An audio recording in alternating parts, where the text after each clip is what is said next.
So even all the way back in middle school, I was really looking for what kind of job I could be doing, how I could be making a little bit of money here and there in order to actually have something to spend because I was never making an allowance. So I applied to place after place after place, but no one's hiring 13-year-olds to actually do a job. So I'm thinking to myself, all right, if no one will hire me, I have to create some kind of demand of my own. So I'm thinking to myself, how do I make money on my own? And I was watching baseball on TV that day and was thinking last time I went to a baseball game, there was always this guy carrying around the sack of popcorn. Hey, popcorn, popcorn, get your popcorn here. So I'm thinking, why don't I just do that, but on my own terms? If I just buy candy at a store, then I could resell it at school, make a profit, and I don't have to worry about anyone telling me what to do. What's up guys, it's Mateo here. So from really early age, I was always trying to think of how to make money one way or another.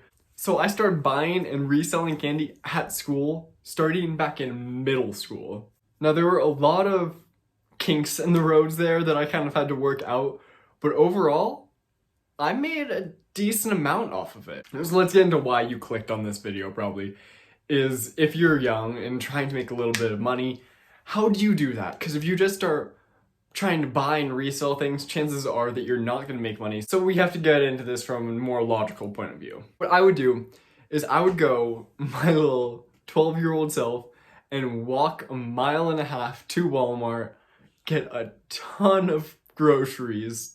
I say groceries with quotes in them because it was just bags upon bags full of different types of candy bars, Airheads, gum, and chips. And I would lug those groceries the 1.5 miles back over to my house and resell them at school the next day. Now, I started this back in middle school and continued it pretty much all the way up until my senior year of high school. Back in middle school, I wasn't as good of a salesman, but around freshman, sophomore year, I was easily turning $60 a day just from selling my produce out. Noted that not all of that was profit that I was making. Some of that paid off what I did from the previous day, but if I did a $200 pull at Walmart, that'll then take 3 days to sell off in order to break even, and everything after that is pure profit. So let's get into a couple of little tips and tricks of how I did this and how to actually capitalize on this in the best way possible, because you don't want to just buy a little mini Snickers bar and resell it from 69 cents to 75 cents. When I originally started selling in middle school, we weren't allowed to have our backpacks on us at all. So I was carrying around these Walmart bags, literally just full of candy, and having the rest in my locker during the time. And then if anyone wanted some, I would take the candy out of the bag and sell it to them right there. That wasn't that effective. The bags tore and people told me to stop doing that.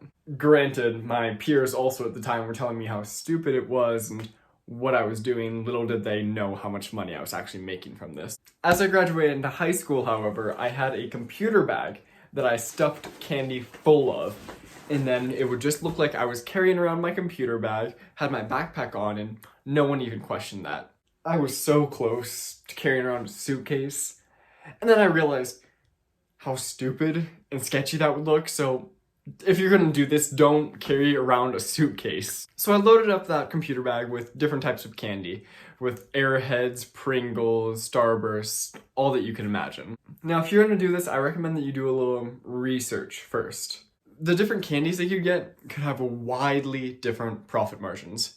For instance, I had a 60-pack of Airheads that would cost me $8 to get. So that's only costing me 13.33 cents per Airhead right there. I could then turn around and sell that Airhead to 50 cents to somebody else. That $8 pack of 60 Airheads could make me $22 if I sold the entire thing. Granted, Airheads aren't gonna sell nearly as quick as, say, candy bars are. So if I buy an 18-pack of the big candy bars, selling them each for $1 each, that'll cost me about $13, or about 72 cents per bar. And if I then sold each of those bars for $1, I would be making a grand total of $5 off of each of those bars. But they would sell a lot quicker than the Airhead. So I would get a smaller profit margin, but I would get a faster rate of selling, if that makes sense. Now, another thing you need to do if you're trying to do this for yourself is leave a like on this video because it would help out the channel a lot, and I really appreciate you guys watching this. So, as I mentioned before, I've started putting things in my computer bag and was selling it during passing periods or at lunch, just a lot of the times to my friends. A lot of the times you have to go out there and put yourself in the market, be like, hey, you want to buy some candy? You're going to get some weird looks. I'll tell you right now, you're going to get some weird looks if you go up to some person that you half know and be like, hey, you want to buy some candy? But part of getting through that is actually holding to yourself and be like, no, I'm just selling Pringles and Airheads. I'm not selling... Anyways, let's get into school rules a little bit while doing this. Now, every school is going to be different when doing this, but what I personally did is I actually had some teachers that would buy candy every now and then. I'm pretty sure, I'm 95% sure that it was against policy for us to be selling anything at school, but I had some teachers that were buying from me. And then I also had some teachers that if they even heard that I was selling candy would probably report me to admin. So it's also really important to know your teachers and the give and take that you have there and know where the boundaries are. A lot of the times, teachers are not going to want you to sell during class because during class, that's their time and they're going to get really upset. So I'd recommend not even thinking about it during class because then that teacher is more likely to be even more strict on you if you do try to sell anymore because they already saw that you were selling during class and being a disruption. Honestly, my best time selling was during lunch when people were already hungry. I would take out one of my bars and be like, oh, can I have one? I'm like, yeah, it just cost 75 cents. And then I make 75 cents right there. Important thing to remember is to have change on you while doing this.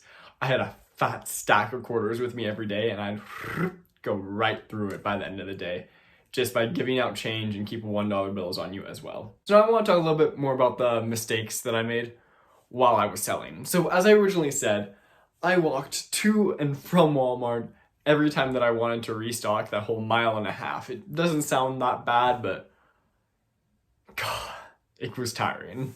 And then I got the bright idea that Walmart does delivery now, doesn't it? So I decided to go onto their website, and lo and behold, 95% of the things that I was reselling at my school, I could just order from their website.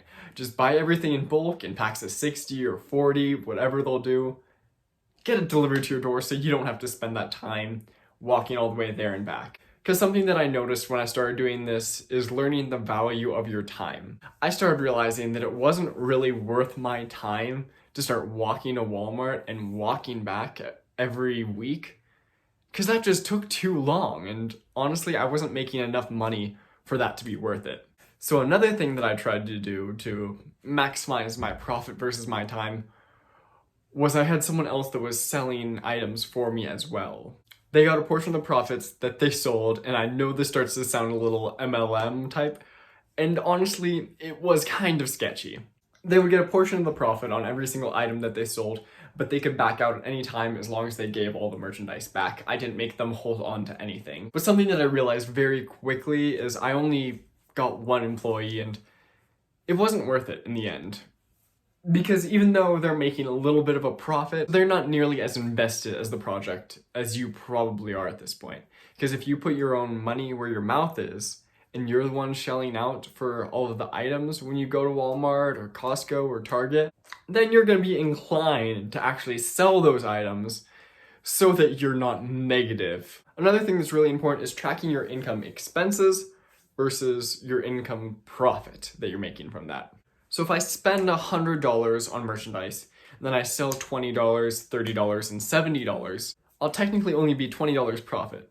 But I'll feel like I brought so much money in that I could spend a ton. Look, I just made $120. I could go buy a $60 video game, it's fine. When in reality, I only made $20 because you have to remember that you spent that original $100 in order to buy the merchandise. So you need to keep your books decently balanced if you're going to do this as well, if you really want to optimize how well you're doing it. Let's say you bring in that $20 from the $120 proceeds that you got. What are you going to spend it on? Now, you reinvest it. So instead of just buying $100 worth of merchandise, you can buy $120 worth of merchandise. That'll last you a little bit longer, so you won't have to make nearly as often trips or as orders as you were before. Or you could invest it in the stock market. If you check in the links down below, just for signing up for an account with Robinhood, you can get an entirely free stock, or if you sign up for an account with Webull and deposit $100 on the trading platform, you can get anywhere from $800 to $1,600 worth of a free stock. Now, you can immediately liquidate these stocks and take the cash right out and never touch that account again and put that back in your business. That was a really fun experience that I started out. It was really my first experience with entrepreneurship and starting my own business. I'd really recommend it to anyone that's still in school right now that if there's a need for something, find that need for it and capitalize on it. If people want more snacks during lunch, then you provide the snacks. If people need help studying for a test and you're really smart in that one subject, then offer tutoring lessons, offer to babysit, offer to mow lawns. No matter what, starting your own business is so helpful. And it'll teach you so many life skills too, just being able to do this. I started by buying candy and reselling it at my school, and now I'm almost a licensed realtor. I thought this would just be a fun video to make.